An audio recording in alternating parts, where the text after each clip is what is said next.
Hey, what's up, guys? So, this past weekend I saw Inside Out in the theaters, and I've been dying to talk about it with you guys, so here we are, we're about to talk about it.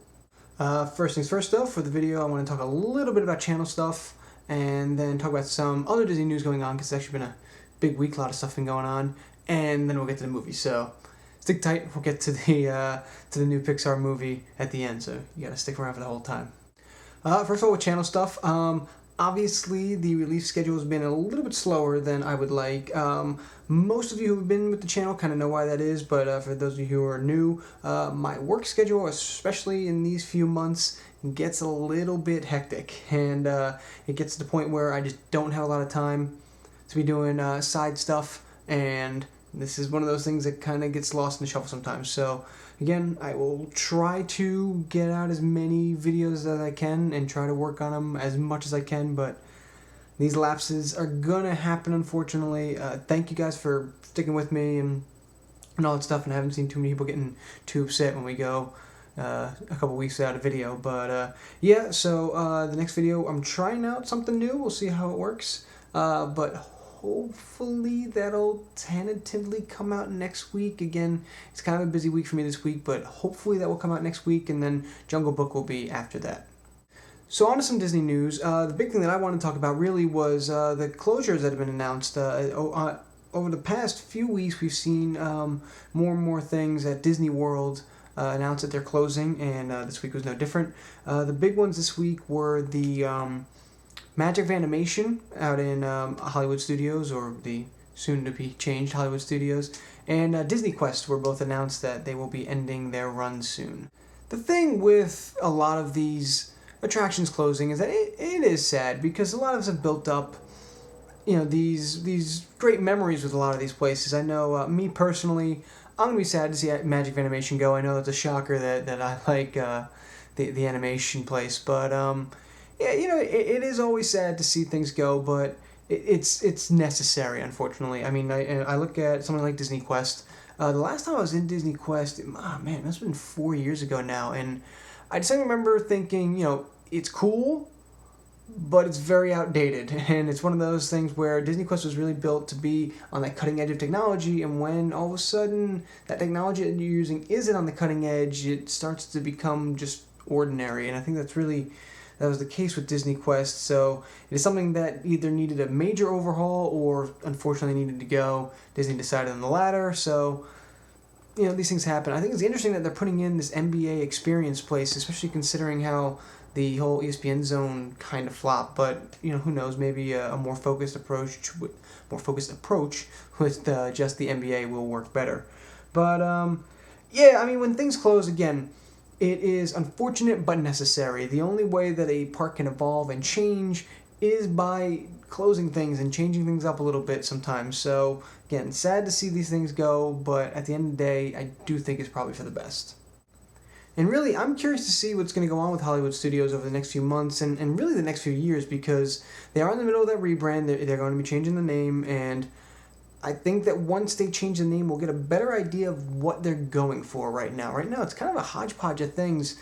You have the movie stuff, you have the Pixar stuff, you have the Star Wars stuff. It's just been kind of everything that doesn't fit into the other parks ends up there. So it'll be interesting to see with the rebrand if they get a more focused approach, if it becomes more of a destination. Right now, you're kind of running out of things at Hollywood Studios because of the various closures and things being overhauled and stuff like that. So it's going to be interesting to keep an eye on over the next, months and really years until they get kind of a more of a focused approach and see where they're going with it.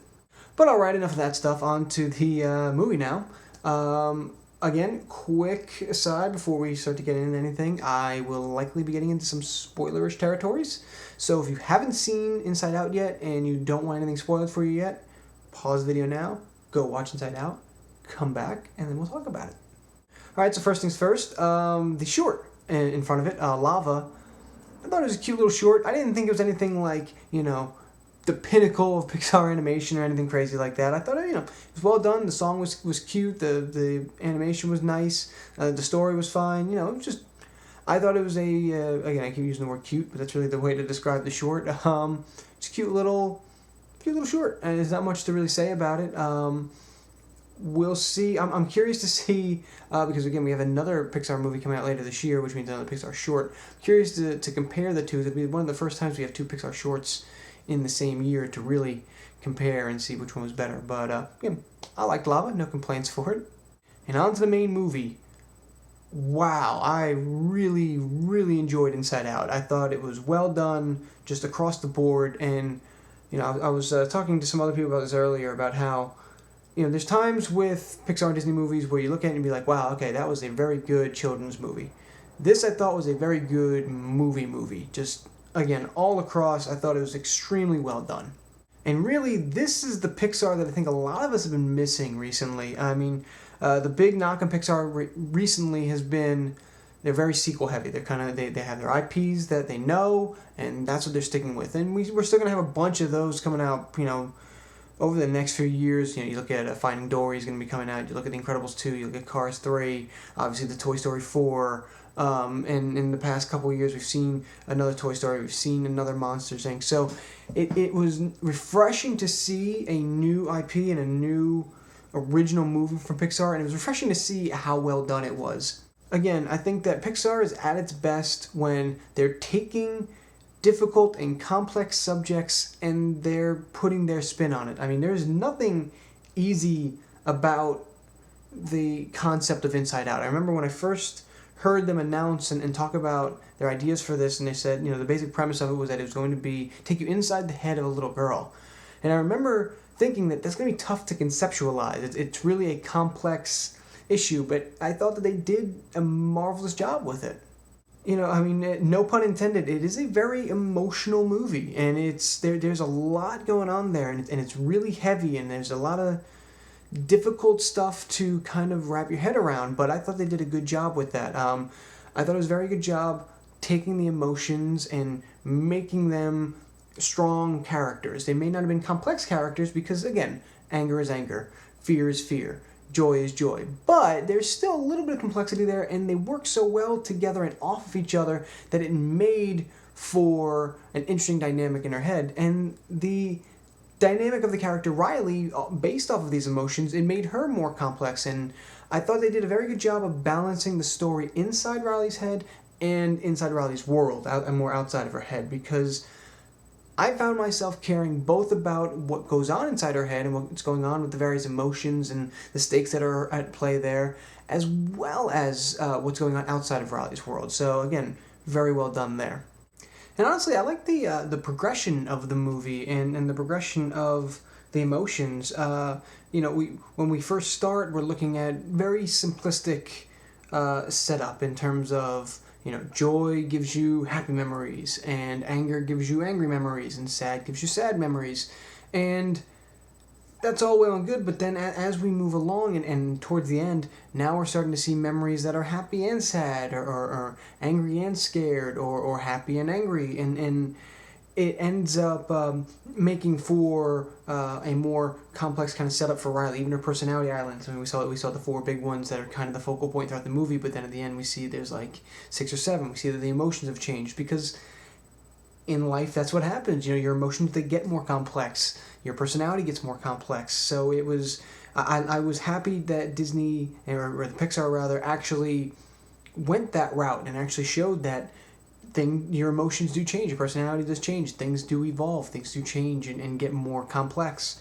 And again, I thought that was one of the elements I thought they did a very good job with. They did a very good job with progressing the story, progressing the emotions, explaining the difficulty of these complex emotions. From what I had read, Disney talked to a lot of child psychologists, and they approved of this. They pretty much said, yeah, this is a lot of how the progression of emotions and personality works. A lot of interpersonal relationships, which gets shown here. And I thought they did a very good job representing our emotions, our personalities, and how these things get shaped through our relationships and through life. So, very cool there.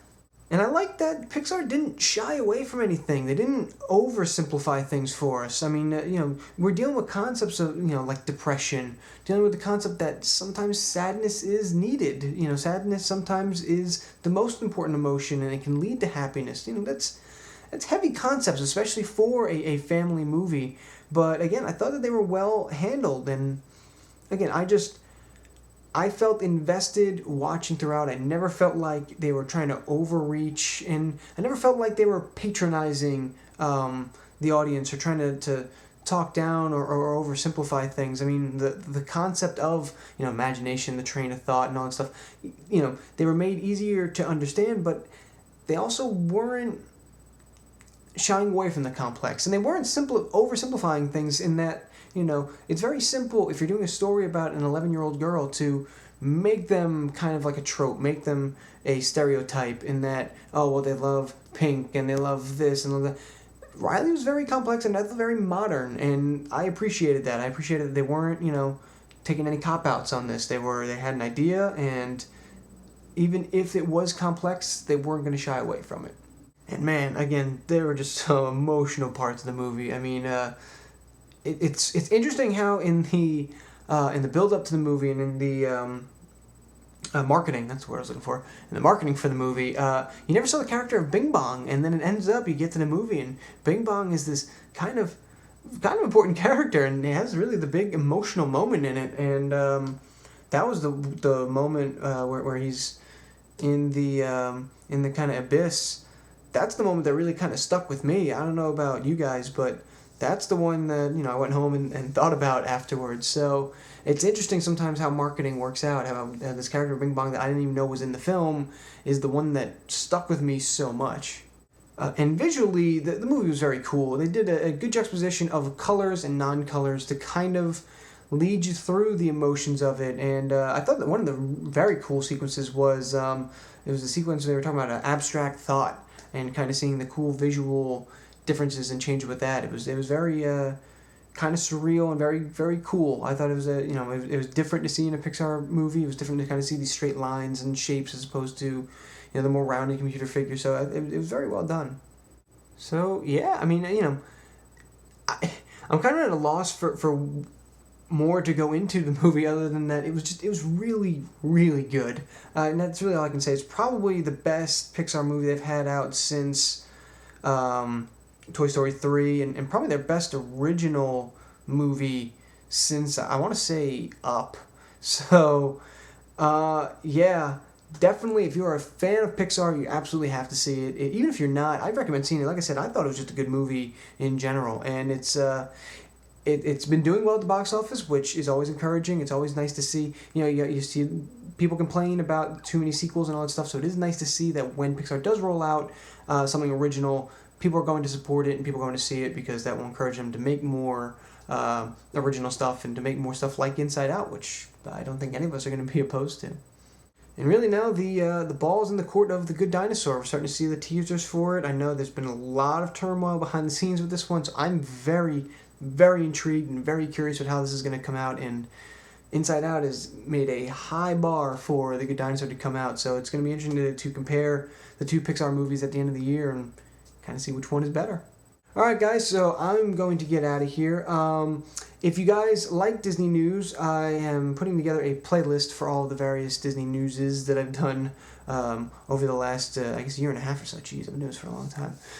But yes, I'm going to put that right over here. That'll be the link to the playlist that has all of the Disney newses.